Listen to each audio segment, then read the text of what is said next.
54 लाखाच्या नोंदीबाबतची चर्चा झाली, त्यांच्या नातेवाईकांना प्लस चर्चा झाली, सगळ्या सोयऱ्यांच्या अध्यादेशाबद्दलची चर्चा झाली।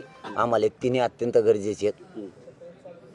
प्रॉपर्टीच्या खटल्याबद्दल झाली, पण ते तो समजा बाकीचा जनरल विषय ते लगेच करायला तयार आहेत। आमच्या गुन्ह्याबद्दल राज्यातल्या झाली, ते म्हणले ते आदेश काढतायत आणि घेऊन यायले। म्हणलं मग काय चर्चा करून उपयोग आहे। मग जेवायचं झालं, म्हणलं मी जातो, आम्ही मुंबईकडे निघतोय। फक्त बंधारा आड मला डाग नका लावू, मी तुम्हाला विनंती करून सांगतो, मी बंधारा आडचा नाहीये, ते भ्यायला लागलेत लोकात यायला। मग आता मार्ग काढायचा तर काय करावं? नोंदी सापडल्या लोकांना किती प्रमाणपत्र दिलेत त्याचा काही आकडा सांगितलेला काय? आणि नाही तोंडी सांगितलंय, पण अधिकृत माझ्याकडे आल्यामुळं मी नाही सांगत। अधिकृत नाही, मी त्यांना डाटा मागितला होता, त्यांनी डाटा न आणल्यामुळं मी नाही सांगू शकत। काय तोंडी सांगितलं? तुम्ही म्हणले की नवं शिष्टमंडळ जुनं शिष्टमंडळ हा परवानगी नसली तरी तुम्ही ते त्यांचे वैयक्तिक काय आले ते सकाळी नवीन एक आलं होतं ते कुठलं शिष्टमंडळ होतं? ते म्हणले नाव सांगू नका, साहेबाकडून चालते तिकडूनच, मंत्रालयाकडून मुख्यमंत्र्याच्या। हेच होतं त्यांचं विधी, त्यांनी तेच लिहून नेलंय।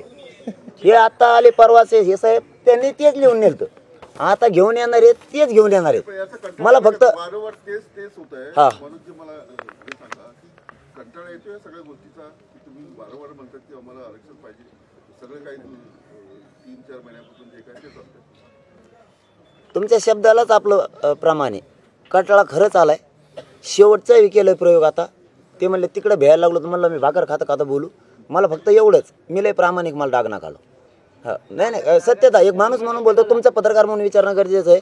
मी तुम्हाला दोष बी देत नाही आणि समाजाने देऊ नका अजिबात कोणीच, त्यांचं विचारणं गरजेचं आहे। पण बंधारा आड ते लागलेत भ्यायला, की पोरांनी घोषणा दिल्या की ते म्हणजे आमचा अंग थरथर कापत, काय सांगू आता?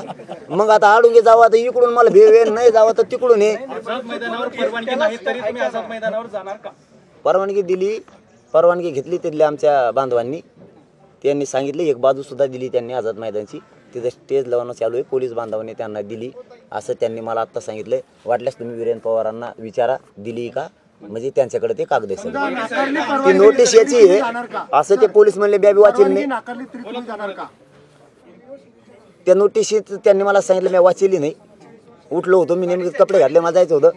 ते म्हणले एकच मिनिट एवढं उत्तर देत लगेच, त्यांनी मी वाचले नाही, ते म्हणले काहीच नाही, जे कोर्टात आहे त्याच्या बाबतची नोटीस आहे। म्हणलं आमचे वकील बांधव जाणार आहेत या नोटीस। देश विदेशातील प्रत्येक घडामोडींचे लाईव्ह अपडेट मिळवण्यासाठी आता साम टीव्हीच्या सर्व सोशल मीडिया प्लॅटफॉर्मला लाईक, फॉलो आणि सबस्क्राईब करा।